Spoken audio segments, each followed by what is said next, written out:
Assalamualaikum warahmatullahi wabarakatuh. Nama saya Fatmawati Unti, Prodi Sistem Informasi, Fakultas Sains dan Teknologi. Di sini saya akan mempresentasikan hasil tugas dari basis data lanjutan dengan studi kasus normalisasi data. Jadi, langsung saja. Apa itu normalisasi? Normalisasi adalah proses pembentukan relasi basis data ke dalam bentuk normal, sehingga sebagian besar ambiguity bisa dihilangkan. Nah, bentuk normal adalah aturan-aturan yang harus dipenuhi oleh relasi-relasi dalam basis data. Nah, proses normalisasi ini data diuraikan dalam bentuk tabel, selanjutnya dianalisis berdasarkan persyaratan tertentu ke beberapa tingkat. Apabila tabel yang diuji belum memenuhi persyaratan, maka tabel tersebut perlu dipecah menjadi beberapa tabel yang lebih sederhana sampai memenuhi bentuk yang optimal. Berikut contoh relasi yang normal dan yang tidak normal, di mana di sini contohnya memiliki ID personil dan tanggal lahir, dan karakteristiknya masih belum dipecah atau masih belum dideklarasikan. Di sini sudah bercampur aduk dengan tinggi, berat, dan rambut, dan karakteristik tinggi, berat, dan rambut.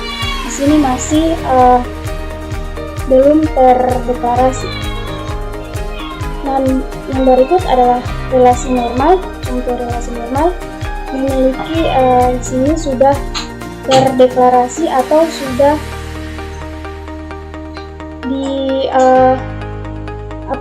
sudah dideklarasikan dengan memiliki ada ID personil, tanggal lahir, tinggi, berat, dan warna rambut. Ini sudah dideklarasikan menurut tabelnya. Oke, lanjut. Berikut adalah tahapan normalisasi. Jadi, tahap normalisasi dimulai dari tahap yang paling ringan, dari 1NF hingga yang paling ketat, atau 5NF.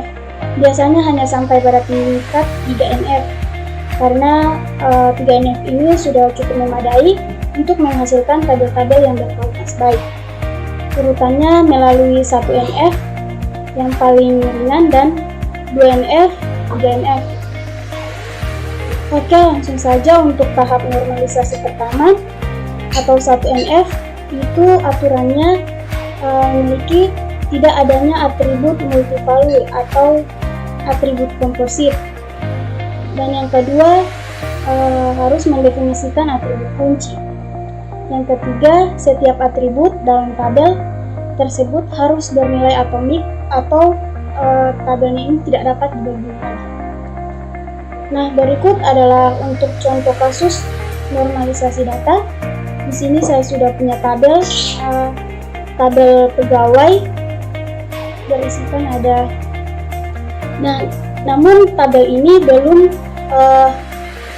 dinormalisasikan atau belum terdeklarasi. Di sini masih ada nomor proyek dan nama proyek ini masih bergantung pada nomor pegawai, belum ternormalisasi. Nah, untuk mendapatkan hasil yang paling normal, maka proses normalisasi dimulai dari normal pertama. Nah, ini hasil dari normalisasi pertama 1NF. Pada tabel ini menjadikan field menjadi bergantung pada beberapa field. Karena yang dapat dijadikan kunci adalah di sini ada nomor proyek, nama proyek, dan nomor pegawai. Maka nomor proyek ini sudah bergantung pada nomor pegawai.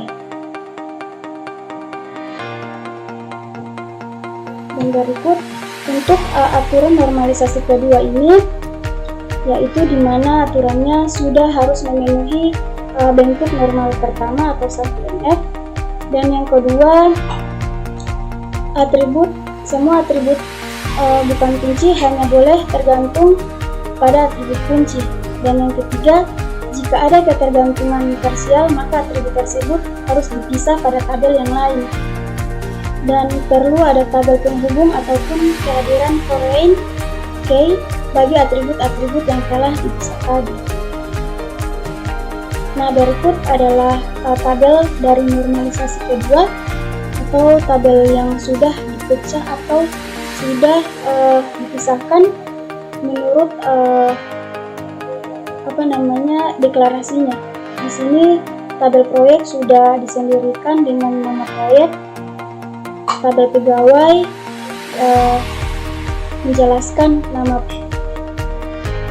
pegawai, dan golongan di sini menjelaskan untuk besaran gaji karyawan atau pegawai.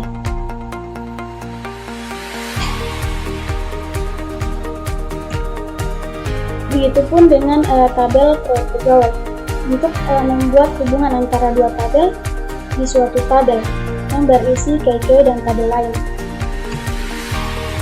Berikut untuk normalisasi ketiga, yaitu 3NF. Aturannya ini sudah berada dalam bentuk norma kedua. Tidak ada ketergantungan transitif di mana atribut bukan kunci tergantung pada atribut bukan kunci lainnya. Nah, normalisasi ketiga ini pada tabel yang sebelumnya ini masih terdapat masalah bahwa besaran gaji ini hanya bergantung pada golongannya.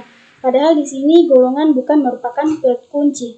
Jadi artinya kita harus memisahkan field non kunci, yaitu golongan dengan besar gaji yang tadinya bergantung secara parsial kepada field kunci nomor pegawai untuk menghilangkan ketergantungan transitif. Nah, berikut adalah hasil tabel dari pemecahan tadi, tabel normalisasi ketiga, di mana tabel sudah dipisahkan sesuai dengan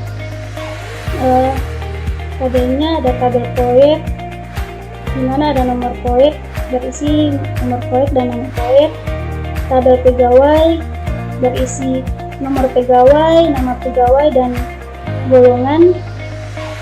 Dan selanjutnya tabel golongan ini ada juga berisi golongan dan besaran gaji dan tabel proyek pegawai. Nah, jadi fungsi dari normalisasi ini artinya